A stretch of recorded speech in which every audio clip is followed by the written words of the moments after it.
Support for WBFO and What's Next comes from our members and from Health Foundation for Western and Central New York, where racial and socioeconomic health equity are prioritized. Learn more about building healthier neighborhoods at hfwcny.org.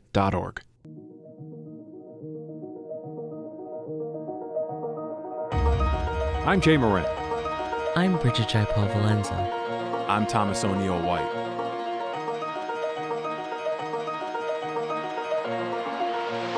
This is What's Next, a dedicated hour to have important conversations about the issues facing the marginalized and underrepresented communities of Western New York and Southern Ontario. If we're going to have some real healing, we've got to have space to tell some uncomfortable truth. What's Next continues our mission to discuss race, equity, and the common concerns of Buffalo's East Side and beyond. In the suburban area, everywhere, we must work and teach our children. This is What's Next. I'm host Thomas O'Neill White, along with host Jay Moran, and today we welcome to the show a man who wears many hats. He is the founder of the Beau Fleuve Music and Arts Festival, principal owner of Gibson Development, Lindsey Taylor. Lindsey, thank you for being on with us today. Thank you for having me. So it's August. Big things happening. We're approaching the 8th annual Beau Fleuve Music and Arts Festival. What is the festival for people who may have not heard about it? Yeah, just a concept if you're looking for. So we actually took the name off a festival. We actually call it a celebration. So that's actually our term. So it's the Beau Fleuve Music and Arts Celebration. So, there was a reason then for... Yeah, there was a reason. We just didn't want to be pigeonholed. Mm-hmm. Okay. Being pigeonholed into saying that, when we talk about festivals, right, there's a certain, right. Boxing in of what does this look like, right? You're talking everything from as detailed as insurance companies, right? You're talking everything as far as what are people looking at when they're coming, what's this festival, what it was about. But really what we always been about was being a celebration of music, arts, and culture, right? So we just really took that tagline, and that's really what it's about. It's just really celebrating all of that resonates here and outside of Buffalo. Yeah.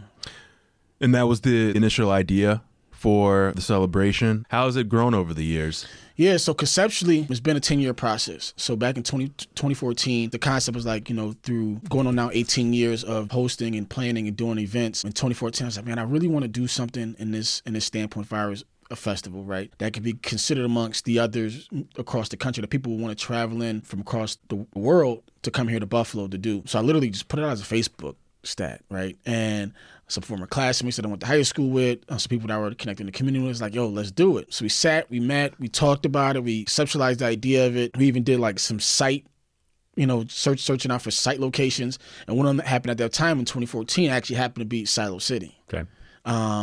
I remember my guy Demetrius, he actually lives in Puerto Rico. He was like, yeah, I know this place, Silo, they call it Silo City, but it's, you got to take this whole long road back there. They have it gated off. You might be able to do some events back there. We're looking at aerial maps, what that may look like. And if I go back to some of the old maps, you'll look at it and see we were marking off where things could be at. And that was nowhere near where it was going to be at, but you just didn't know what what that space was. What did it look like in 2014? Because I think a lot of people who have been recently are like, oh yeah, well, it was very rustic, abandoned green space at that time. We were just looking at aerial 3D pictures of it, right? So our first year that we actually did the celebration, it wasn't at Silo City. We actually did it at Riverworks. Okay. So our very first year was actually hosted at Riverworks, which sits right across. It went very well, and then I get a direct message from Swanee. If anybody's familiar with Silo City, Swanee was the groundsman for Silo City. So he literally lived. He had a dog. Man, it was That's right. I remember that. so if you know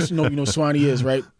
So Swanee messaged me, says, Lindsey, I heard great things about your event that you have, and would you be interested in coming to Silo City?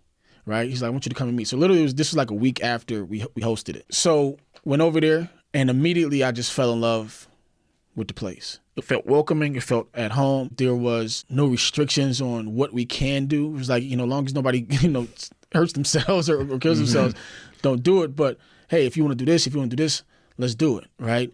So that really opened us up to be able to do more. So for those 3 years that we were at Silo City up until the pandemic, actually through the pandemic, we were at Silo City. Then as transition from there, yeah.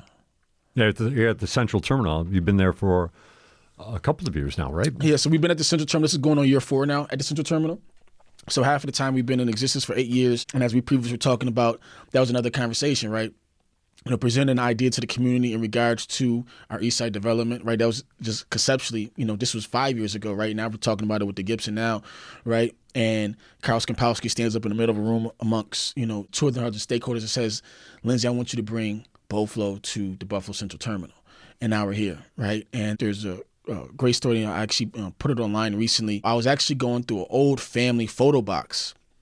And there was all these photos, random photos, family members, different things like that. And it was just a random photo of the Central Terminal by itself.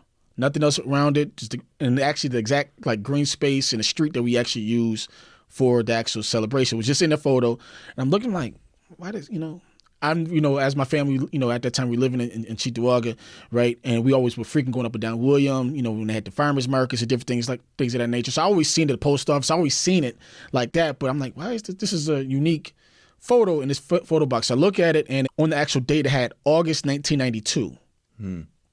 August is when we do the celebration. You have this picture of this place that now I'm curating this event at.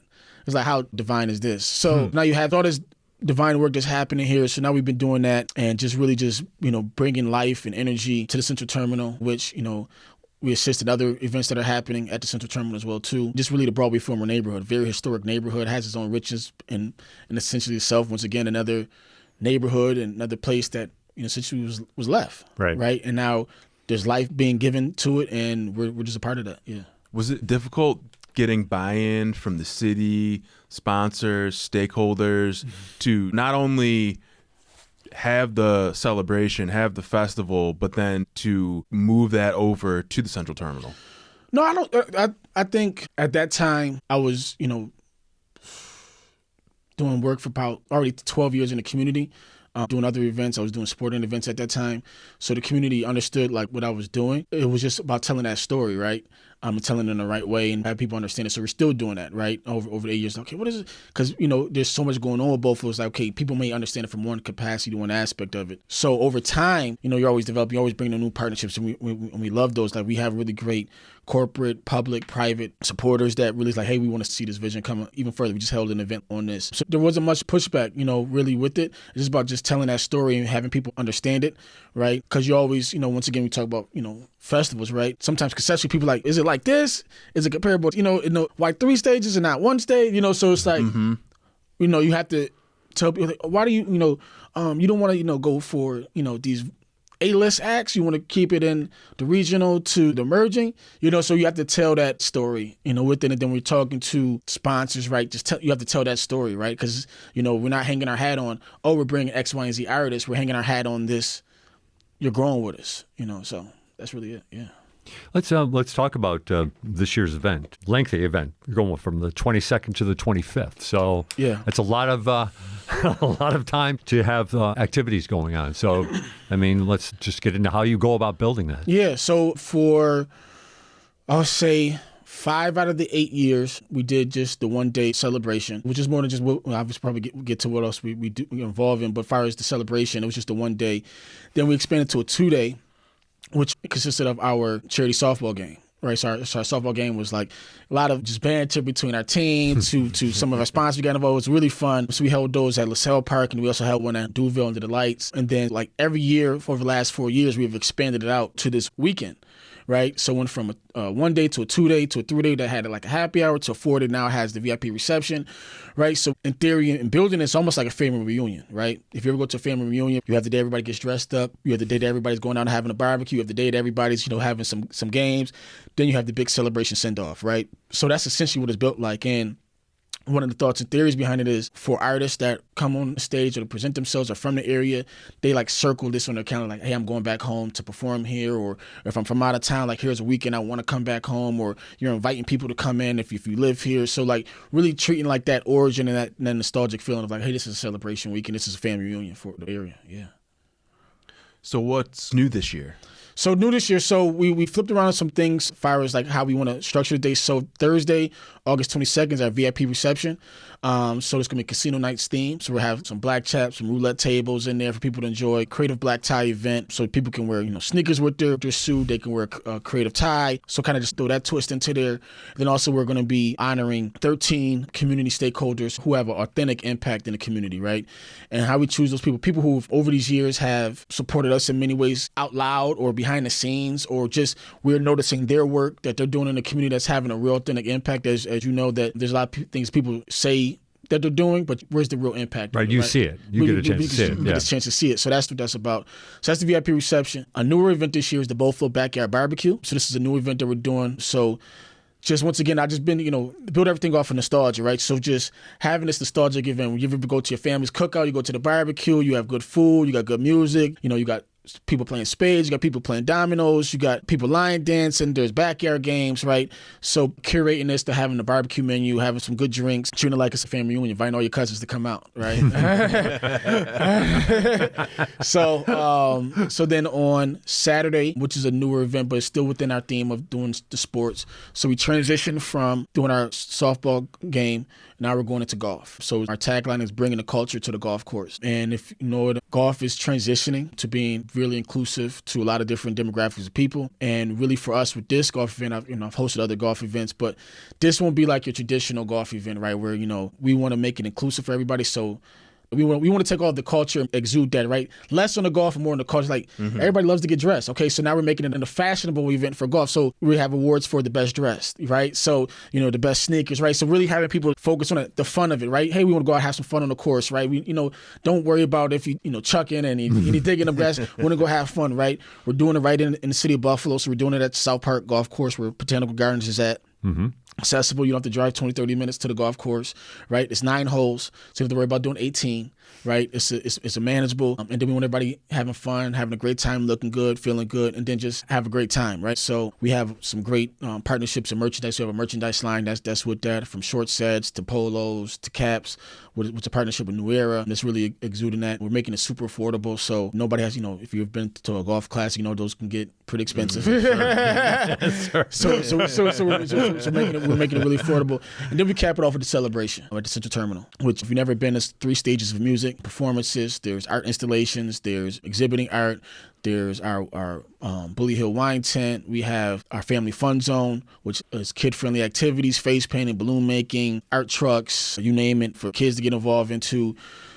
We have our Vendors Village, which is a number of different small businesses throughout the area, food trucks. And we have a Pull Up and Pitch, which is a small business contest. We know cannabis is alive in Western New York, so we have a smokers cut where people can go, if you want to, smoke, hey, we don't want you doing it in front of kids, but we have a designated area for you to smoke if that's what you want to do. Then a lot of other interaction that's happening. So we're really excited about that. Yeah. Talk a little bit about some of the musical guests you've got. I mean, you've got a band from Jay-Z's Rock Nation. Yeah. So this year, just continue to expand our borders. We always keep our focus, our foundation on regional artists from, the Western New York area. But over time, we've always been inviting others to join us.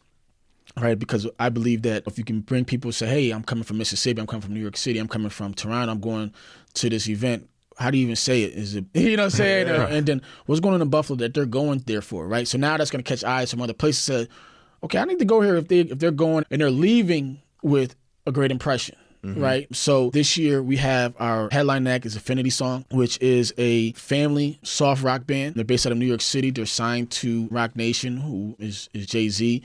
They're actually on a world tour right now. They're just performing on BET. They just did a European leg of their tour. So really great band. They just dropped a new album. So please, check them out. We also have Say Blue, who's from Toronto, Canada, who is jazz, R&B, soul, really great artist. La Cassandra, who's a Dominican and Latin artist coming up from New York City. Elsie, who's from Mississippi, country and soul. Cameron Corvée, who is R&B, also Grammy Award-winning writer, coming up from Atlanta, Georgia. And then we have a host of other artists here from the region, Tiny Desk, 14 Mafia, Nolo the Slayer. It's a great amount of acts that are happening. And these are all up-and-coming artists. So yeah, I would more or less say we have some established artists and also emerging artists. We pride ourselves in being on that niche of this is where you're going to see them before they take the next step, right? So if you look over our past history, right, you have Daniel Ponder, who was on a part of our celebration 3 years ago, right? And then now, you know, one of her songs is actually a part of one of the Olympic commercials, right? She's performing at all the major New Orleans jazz festivals and all the major festivals. She performed on Nate Light with Jimmy Kimmel, right? So literally 6 months after people just seen her in August, right?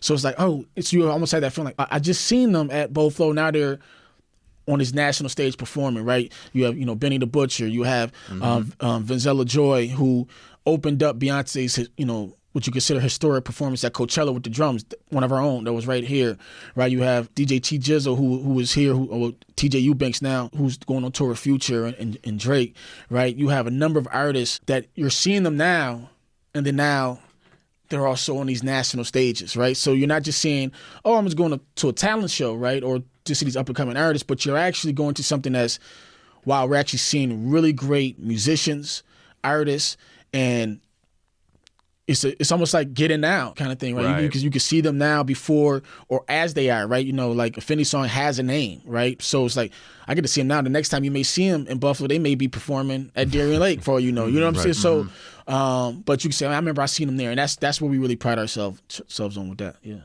Stay with us. There's more to come. This is What's Next on WBFO.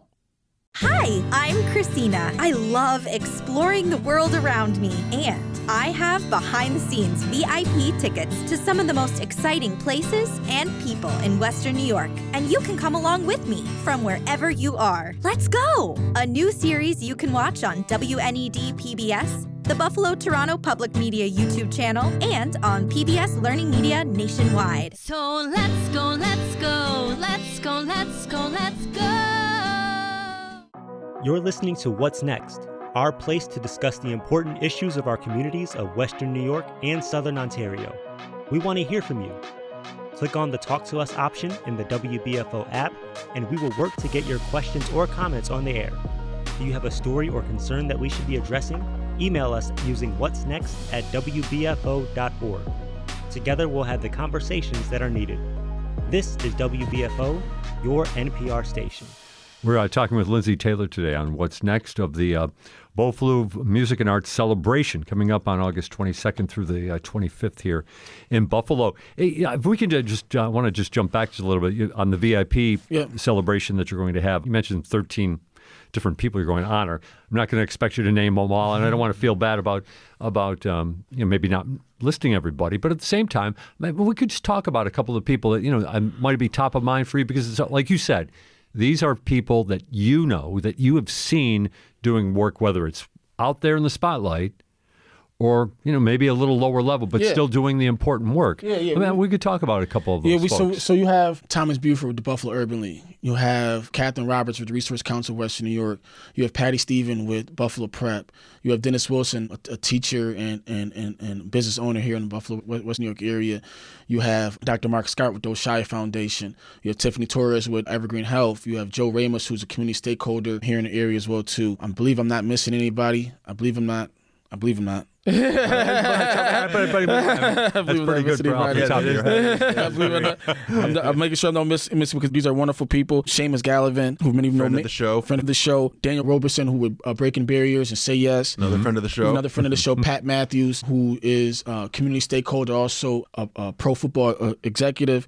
Nakia Kemp with the Buffalo Pal, and April Contreras, who's a community stakeholder as well too. So all of these people, we see the work that they're doing, right? And I really truly believe in authentic work, right? And that's so they don't have to broadcast it, but you see it, you see the impact, you see the influence, right? They're not just doing it for just, check marks, to stand in front of a room and say, hey, look at what we've done, or we're just doing, one of my biggest things is like, and when we talk about partnerships, is like, I want to do something that's meaningful, right? And not just say, hey, oh yeah, we service this community, so now we can check off and go back to it, right? No, these are people who are doing that work 24/7. Right, and you really see the impact. The follow-through matters. The follow-through matters, and the consistency matters, right? And the resumes speak for themselves, so that's what it was about. Yeah.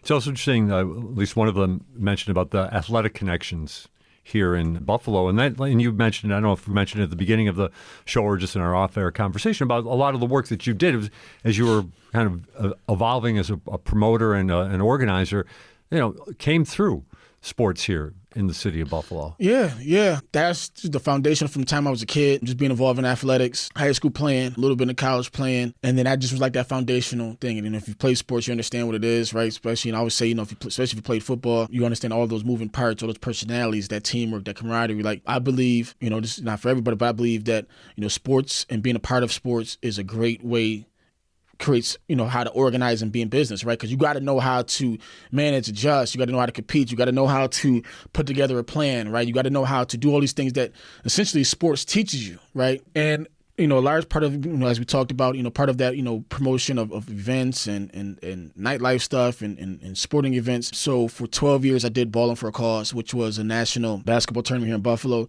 that had, essentially we can consider like the blueprint for Beau Fleuve, right? It was like the proof of concept for a lot of it, of how to really deal with a lot of it, right? Organization, how to really deal with, partnerships, how to, talking about scaling, right? As that event itself scaled from a 16-team 5-on-5 event instead of the Houston gym, the dusty Houston gym at that time, at Buffalo State College, that then went to a 24-team, and then went to 32-team, right, from a one-day event to a two-day event to an event weekend similar to the blueprint that what Beau Fleuve has, to then taking that, that concept and then hosting those events throughout the country. So we used to take that tournament and host them in Erie, PA, Toronto, Canada, Akron and Cleveland, Ohio, New York City, Dallas, Texas, Pittsburgh, right? And we host these circuit tournaments in those cities, and those champions would then get a bid to come to Buffalo. And Buffalo was the national tournament, which we held, youth teams, we held women's teams. So, in that given weekend, we have, close to almost 100 teams and over, 1,000+ participants coming to Buffalo. And now you're talking, then we added to that, which was a world game division, which we invited teams from across the world. So essentially we had our own mini FIBA Olympics happening here in Buffalo. So we had teams, and this was real. It wasn't like, hey, like, you live in Buffalo, you're representing this. No, like, we had to write letters to diplomats and people, and countries were calling and saying, hey, are these guys really coming to Buffalo to play in this basketball tournament? When are they returning? Is everybody, so you really, and this was, if I see a +1 4-3-3-3 and it's coming, at 3:00 in the morning, okay, this is, right. So we had teams coming from as far as Iota, which is, an island right outside of Australia, Nigeria, Turkey, Puerto Rico, Dominican Republic, Jamaica. Who else am I missing? We had Senegal. We had some representation from United UK, a lot of the Caribbean. So we had over, what the years we had over representation, almost 24 teams. So they would come to Buffalo and then they would experience it. So there was many different things that were happening throughout there. So sports has been there, and through the Ballin' for a Cause, we had other initiatives that we were supporting in the sports field as well too. Yeah. And that kind of, has that helped you transition in your role as director of development for the Police Athletic League? Yep. You started that in January. November 23. So that was, doing it from the grassroots perspective, right? And really what that does, that help really, that's connectivity to the community, right? Because many times that you have people who come into these roles, right, they may not still have that real connection to the community, right? They're looking at it from a book perspective. Hey, this is what I learned in school, but like, this is somebody that's coming from the community that, like, listen, like, spent their last dollars, to see things through, really understanding and knowing what families and parents want, what really works, what don't work. All right. A lot of those things. So that really helped. Right. And then now being able to showcase it on a new platform. Yeah. In terms of what works and doesn't work, I'm interested in this in the sense that, somebody who's listening right now, you've been talking about entertainment, these big acts, talking about sports, things that a younger person would be really interested in and probably very excited about what they're hearing from you and about. But at the same time, I know this because I'm old enough to know, it takes a very exceptional type of person to put all this together. And I guess I'm going to ask you to kind of reflect a little bit, because you probably have had these conversations with people. What does, what if somebody was saying, hey, I want to do these kinds of things that you're doing, what would be your advice to them? As you said, exceptional. Yeah, I mean, it's hard. I mean, it's hard to do, but, it takes a certain type of personality. It's hard to do, and I get this literally every day. Like, I don't know how you do all this stuff, right? I can see your eyes just getting tired of talking about it. Here's how I do all this stuff. So, for one, over the years, to do all of this, you do need a support system. You do need a support system. So you need people that believe in what you're doing and that will help support what you're doing. And then once they show that, you want to be able to people, they'll naturally say, how can I help, right? Where can I fit in at, right? So you do need that, because there's no way that you can do all of this there's going to be slips in the crack. But really, if you're talking about like, how do I get to this point? Like my biggest things, and when I talk to our interns, I talk to our, some of our mentees and stuff like that, as I was really say to them is like, my biggest things, I don't care what degree you have, I don't care, your financial situation, one, you have to be organized, right? You have to be organized, whatever you're doing. Like, you have to be accountable, right? And you have to be efficient, right? So in all that be, so if you, and I'm saying that in the sense is that, if somebody texts you, you text them back. If somebody emails them, you email them right back, right? You don't let it sit for days and days and days. You have to be persistent with what you're doing. And that's really, I'm kind of just giving like a wide castanet on it, but those are the things that I really pride myself on. Is like, I stay on top of everything that I'm doing. I make sure that I'm responding to people, making sure I'm on top, making sure I'm organized. So, if we want to plan something out, I'm giving you from the front end to the back end of, hey, this is how it needs to roll out in advance, right? And that's really where it's at. You really have to just be diligent about your organizational skills. I think that is the difference between a lot of different things, right? You have to be organized, and you have to be really, really efficient, right? And how I just plan out my days, it's just ways that you kind of have to just go about and doing things. Like right now, as we're going through this, I'm like, okay, this is what we're going to do for 2025. This is what we're going to, just thinking about those things like, okay, I liked how this went. This could have been better. Let's switch this around for next year, and so forth like that. Yeah. Do you find it hard to delegate, or maybe it's easier for you now than when you first started? I'm getting better at it. Sometimes you have no choice, right? Yeah, I'm getting better at it. And I say this because I think I would say my biggest, I should say pet peeve, but my biggest thing is like, I don't want to delegate something to you and I have to wait on you. And I was just my rule thing with our interns is like, I shouldn't have to follow up with you to follow up with me. If I'm doing that, then I could just do it myself, right? Because I'm using that time and energy, right? So you should be following, hey, I got this, and this already accomplished, right? I should say, hey, what's going on with X, Y, and Z project? Oh, this came up. Okay, but now we're losing weeks, now we're losing days, right? But so I think that's the biggest thing right there. So that's the biggest hold up. But I think with any delegation, but for me, it's that piece, yeah. Mm-hmm. But we have a really great team that we don't have to worry about that too much. We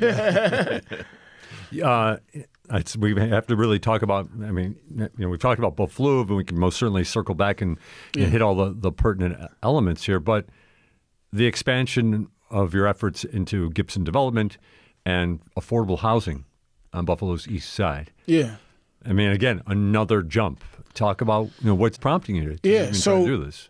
Legacy, right? As you talked about delegation and so forth like that. So right now we're going through a really strategic planning and really succession planning, because I truly believe that, this should be a brand and organization that lives beyond me, right? If I say, hey, I want to stop, it shouldn't have to stop, right? Mm-hmm. And I really believe that, a lot of brands and organizations should be like that, right? And we don't necessarily see that, particularly from my community, right?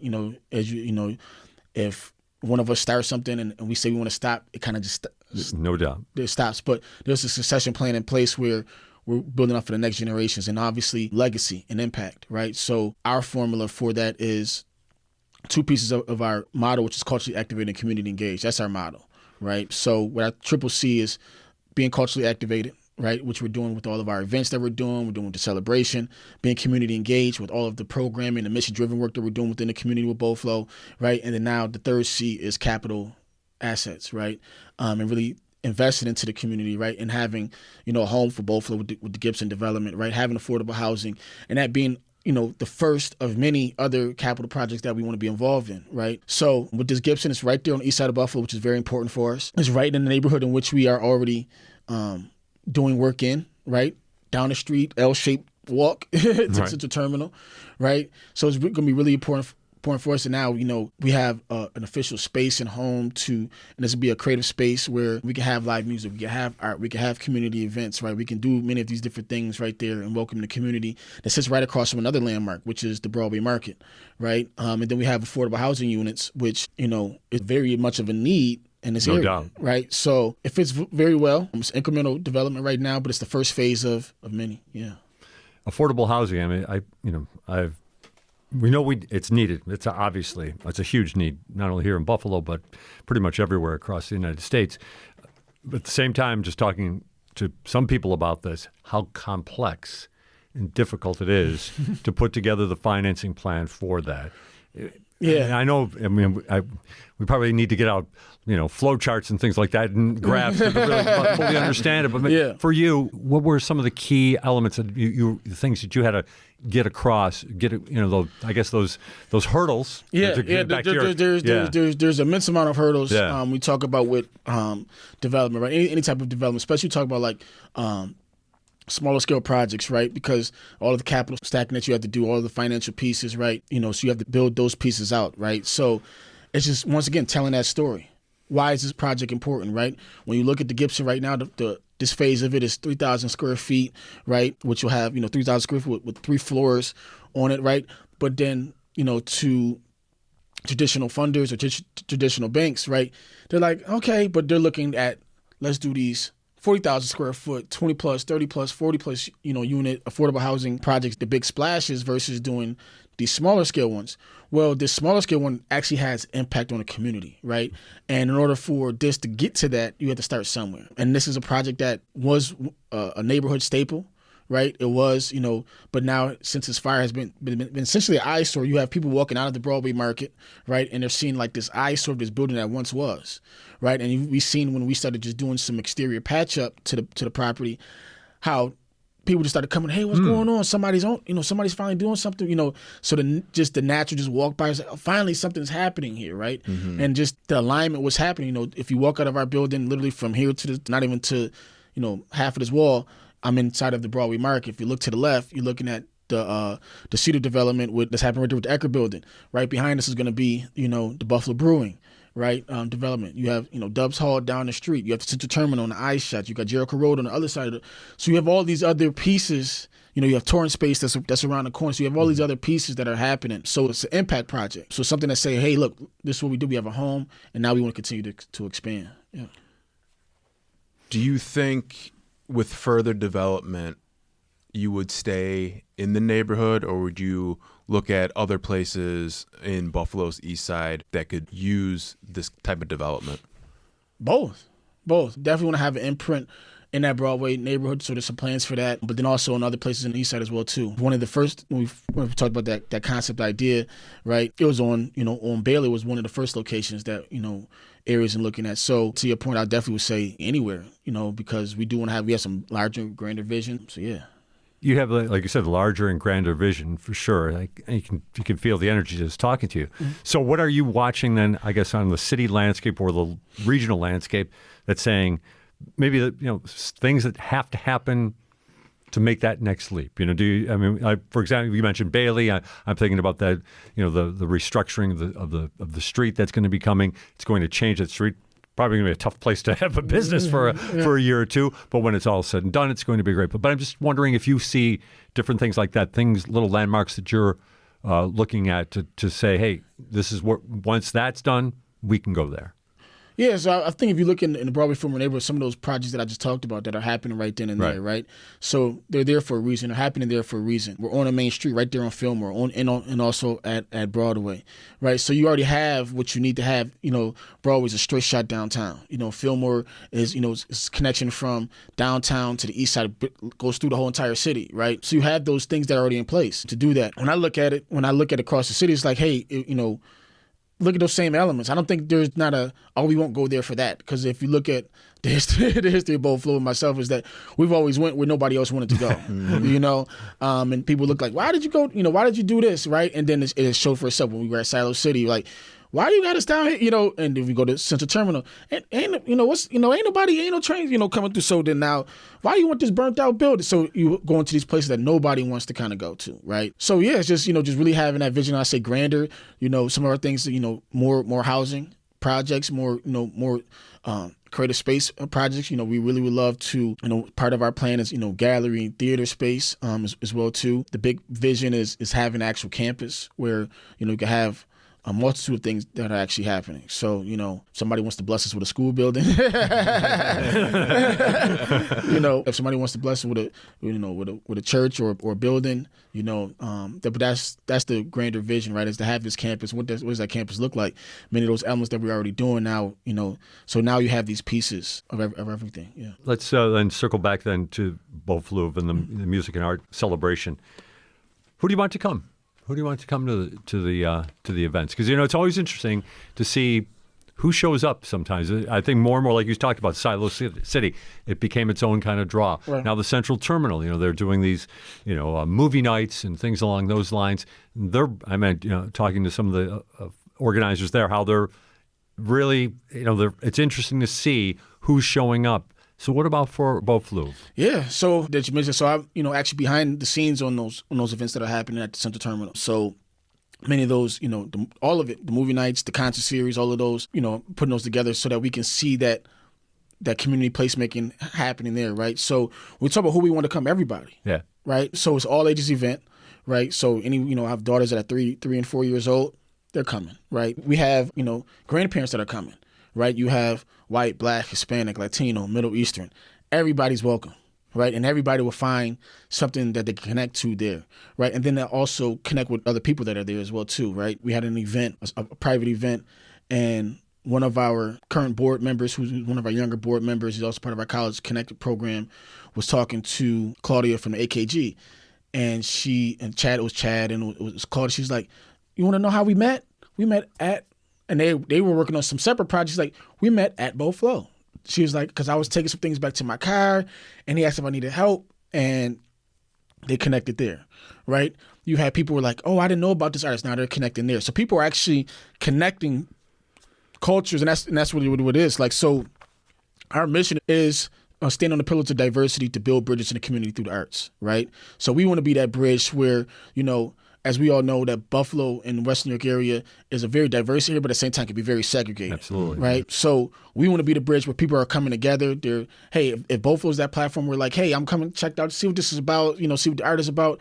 You may connect with somebody. It has nothing to do with the actual music that's happening, but now you guys may be connecting, and now you're building on something that's affecting the community.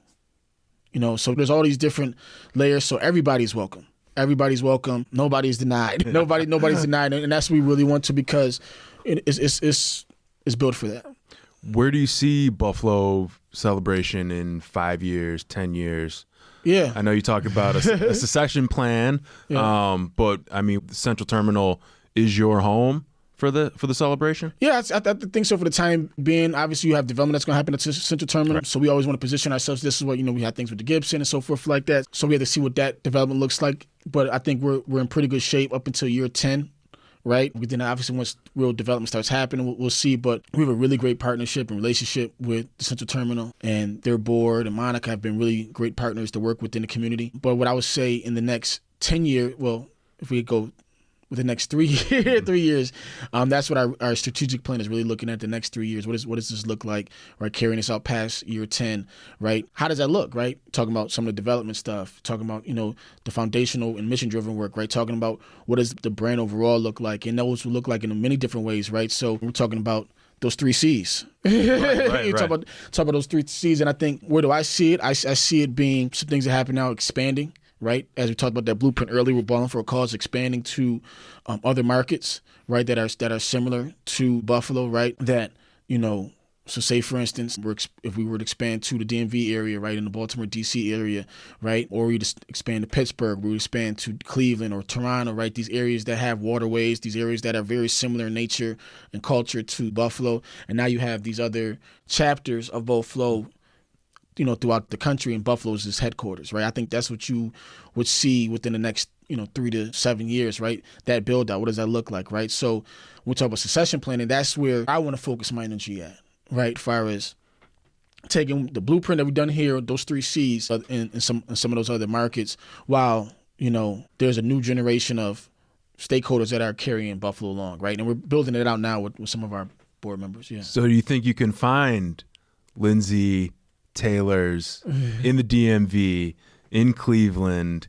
in Atlanta, and those places to make those connections and make and create those celebrations in those cities? Yeah. I think that's very easy because we do have the connections there. And as you know, Buffalo is like a less than 6 degree separation. Sure. So, we have people, we have onlookers, we have people that are in those markets already, like looking like, oh my God, we love what you're doing, right? So, and it'll be a build out, just like how Buffalo was, right? That's come as a big splash, but it may the same. We have the blueprint, the proven concept here, right? So really taking that proven concept there. Now you can say to the buy-in from their city or their visiting bureaus and saying, we're bringing this here.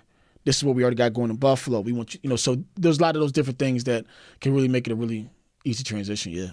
All not at once though, but right. Yeah. We'll be back with more What's Next after this. Hey people, Corey here with Compact Civics. Imagine a job that combines the power of a mayor, the strategy of a CEO, and the charm of a local hero. Enter the county executive. Whether elected by the people or handpicked for this role, these leaders are the ultimate multitaskers, keeping your county's gears turning smoothly. For example, in Erie County, New York, they are in charge of the total operations of all departments. According to County Executives of America, there are 840 of these governments across 45 states. When elected, the county executive might have voting or veto power over legislation, similar to a governor or mayor. If appointed, the position is usually hired for a specific term, but can be dismissed before the term ends. County executives maintain the fiscal health of the county, ensuring financial stability. They oversee day-to-day functions and guide us through emergencies. They also conduct government meetings and are in charge of implementing laws and regulations. These folks have some big shoes to fill, which is why understanding the role of a county executive helps us appreciate the vital functions they perform, so you can rest easy about your government. Special thanks to our partners, the Buffalo Presidential Center, whose mission is to explore and share stories about Buffalo and Western New York's contributions to the U.S. presidency and national affairs. At Buffalo Toronto Public Media, community is at the heart of everything we do. Whether we're dancing alongside you at Porch Fest, inviting you in for a tough conversation about systemic racism, teaching you about what to do when someone overdoses, or entertaining you with free concerts in our performance space. Engaging with and serving our community is our top priority. This is public media. You're listening to What's Next, our place to discuss the important issues of our communities of Western New York and Southern Ontario. We want to hear from you. Click on the Talk to Us option in the WBFO app, and we will work to get your questions or comments on the air. Do you have a story or concern that we should be addressing? Email us using whatsnext@wbfo.org. Together, we'll have the conversations that are needed. This is WBFO, your NPR station. We're talking with Lindsey Taylor today on What's Next of the Beau Fleuve Music and Arts Celebration coming up on August 22nd through the 25th here in Buffalo. You know, it is interesting to hear you talk about a strategic plan. You said you got a 3-year strategic plan, capital assets, one of the C's that you talked about, the 3 C's of Beau Fleuve. Again, that taking that in, I mean, taking that, those are business terms, right? How about for you? Is that something that came naturally, or is it something you really just had to grind your way through to get a grasp of that? Because clearly you have it right now. Yeah, grinding the way. Because I know for people like me, I usually doze off somewhere after the first chapter. But anyway. It was definitely grinding the way through. It was a lot of School of Hard Knocks. You know what I'm saying? Just really just learning a lot of those earlier projects, events. The wins, the losses, the bump, and and kind of just figuring that out. Having really great mentors. Having really great mentors along the way, and sitting down with people just learning. I'm a visual person, so I like to watch and see. Yep. I read books, but it's more of if I could watch it and see it and have a conversation. So I would say School of Hard Knocks is the way that I really just gravitated towards it. Yeah. And I just wanted to follow up on that because I was interested because when you hear people who are successful, they talk about how they learn more from their losses than from their wins. Yeah. Do you have a loss or a hard knock that you can maybe share from us that you took and helped you move forward a little bit? Man, not. I'm sure you don't have to. You no. Focusing on your loss. I'm just saying. So I would say every not every. So like you have like I don't want to say losses, right? But these learning experiences. Like how can you always get better, right? So like I always say, I think what has helped me grown is accepting constructive criticism, right? Not easy to do, right? Not easy to do, especially when you have visions to do things. But if somebody is doing it in a meaningful way, like because they want to see you be better, right? And they're saying, hey, like I want you to take a hard look at this, right? And you actually taking that in without being defensive and then making that better. I think that's more of the way than that. We had, you had things where you had to think on the fly, whereas, last year was an example where we had to literally 30 days before the event restructure the whole entire event layout because the city of Buffalo wants to come and do a underwater piping excavation on one of the major parts that we utilize for the grounds. So that costs us, one, not only are we having to restructure, we got to figure everything out. It's going to cost more money, right? So all these different things like, oh, wow. Like got really tense and really scared because like, can we even have the event here? So now we're looking at other places to move the event to, right? So how does that help us learn? Is like, okay, like, knowing that we can have a plan B, plan C, plan D, right? We just went through it again this year, right? But we didn't freight on it. It's like, okay, we want to use this piece, but we just realized we have a nice little groundhog who likes to dig up holes and we don't know nobody twisting their knees, right? So, how do we situate that? How do we plan through that, right? So you have those scenarios where it's like you're kind of almost like learning in the moment of the loss. Like, okay, maybe, we could have done the ticket seating like this a little bit different than like that, right? It could have, so just little stuff like that. Yeah, to apply it to sports, it's almost like, the first two options didn't work, so now I'm going to hit my receiver in the flat or my running back in the flat. Right. Right. You mentioned being able to take constructive criticism. Did that come with a lot of, introspection on your part to be able to take that? Yeah, I think that comes from sports. It sounds like something I learned. It's all related. Coach is yelling at you. Yeah, so it comes from sports. And, prior to going to Sweet Home, I was at Cheektowaga Central. And, and if you play sports anywhere before 2006, coaches didn't hold their tongues. Oh yeah, sir. Coaches didn't hold their tongues, and they let you have it, right? And you had to be able to take that and not fold and still produce, right? You got called probably every name out the book, and early on, like that would almost like fuel me. It was almost like like I'm doing something, I'm doing it good, doing whatever have you. Then coach would say something like I hate using this story, but it's a story. So like Coach Fat is one of my favorite coaches, right? And we were in practice, and he was like threatening. He's like, Taylor, I'm gonna have this guy take your spot. So he flips me on the defense, and the guy's playing running back, and I'm just pissed now. It's like, okay, this is what you're gonna do? All right. So then, guy happens to come head to head. I hit him. He was injuring himself.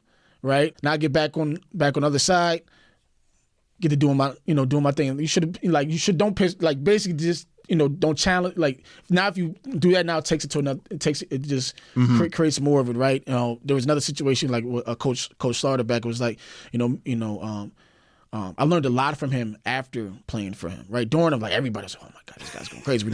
We're doing 25 100-yard sprints. Like what are we? And we're undefeated. Like it was just rattling our brain to. Why are we doing this, right? And it was one time he was like, give me a helmet and your shoulder pads. And I'm like, okay. So, and this was like, during warm-up. So, this was like, a couple days, like doing like a walkthrough. Some of the guys still had their stuff on. So I'm on, doing the special team stuff. I'm still hitting guys without it. I'm still, doing it without. So I'm like, okay, as I take this criticism, I'm going to keep producing, right? So that kind of like stemmed from football. I know that was a long, exaggerated thing, that. But when with Beau Fleuve in particular, I had a really great conversation after the first one. Right, the first one was like a huge learning experience. Right, just even though it went very well, it was a very learning experience of the venue, the makeup. Right, if you see the staging, everything. Right, we tried to do 50 artists. Wow. And, you know what I'm saying? Trackless artists. Right, that's a learning experience. Right, and all of that. Right, so there was a lot of learning involved in that, but still produced well. Right. And Jarrell Adams, pulls me to the side. This is actually during the event. He's like, I want you to think about this. I want you to think about that, whatever have you. He kind of gave some things to think of, like giving me constructive criticism. And as somebody at that point in time could really probably just tune somebody out. Sure. Mm-hmm. Right? And just be like, or say, oh, you already had that in mind, blah, blah, blah, whatever have you. Right? So then the next year, I took that in heed, but some of the next year, some of those things that he mentioned were implemented. And he literally came to me and says, oh, you actually listen. Because you'll say things to people and they just don't do it, or, you may think, oh, you don't know what they're talking about. But so that was, part of that. Yeah. One of the reputations Buffalo had, I think maybe it's fading, I hope it's fading, is kind of a collective naysayer attitude about things. Yeah. Have you heard from naysayers, people who maybe at the beginning of this said, you can't do this? The haters? I really want to comment, but you do have the like how are you doing this? It's just all, but it's once you start telling the story, once you start seeing it, right? So I don't really get caught up in that. Sure. It's just I'm just gonna do it, right? And I'm just gonna show you I'm gonna do it. I'm just gonna do it, right? But if you want to talk particularly with the Gibson project, right? You have I don't know, how are you gonna do it? How's it gonna get funded? How's it gonna all of those different you have like whys and that's gonna be tough to do. Nobody so you have that. And right. then you have an announcement where the county wants to get behind it, right? So you just prove it with the results, right? So, and that's what you don't get caught up in it. Yeah, I don't. But it's not fuel. It's not fuel for you at all. No, it's not, because I pride myself on being very determined. So if I say I want to do it, I'm gonna deliver on it, right? And it's if there's support behind it. If it's not, I still want to kind of do it. So hey, if I want to put this event together, right? If I got to put my own time, talent, and treasure to it, then I'm gonna do it, right? And I know that now, if partnerships come involved, that makes it even greater, right? And at the end of the day, if they leave, we still can do this thing because we know what it takes to do it. So I always believe in that, so that because if you give too much to the naysayers, then they kind of control your vision and they kind of control where you want to kind of get to. So it doesn't fuel me in that way. It's like this is what we want to try to achieve. Let's get to this. Gotcha. Get to this mark. Yeah. We've got a few minutes left, and I just wanted to, for a younger cat who has a vision, but maybe lacks the self-determination or the self-discipline to rise above. What would you tell them? In terms of self-motivation and that sort of thing. Yeah, I think when you look at that, if you have the vision, right? I'm huge into. I'm old school, get a notebook, write everything down. Don't write your vision down in the laptop at first. Write it all, literally write it down. It has a different meaning to write it down. But if you the determination aspect, I think you have to create a circle around you of people who you will want to be inspired around. So if you're hey, I want to be around, development landscape, right? Artists are great, but I need to be around the developers to hear what they're talking about, and that can help me motivate me to do X, Y, and Z, or look at things in a different light that can help push this, right? Hey, if I want to be in broadcast, I need to be around people who are actually in broadcast. So almost changing your surroundings that you kind of in to kind of so that you start to adapt to what's around you. Yeah. Yeah. Nice. And then just want to make sure, okay, the festival's coming up August 20. Or not the festival, the celebration. Celebration. Sorry about that. But just maybe let's go through the particulars in case somebody's just tuning in about it. Yeah. Yeah. So the 8th annual Beau Fleuve Music and Arts Celebration, which is presented by a lot of our great partners. The celebration weekend is Thursday, August 22nd until Sunday, August 25th. Thursday, August 22nd is our VIP reception at the Birchfield Penny Arts Center.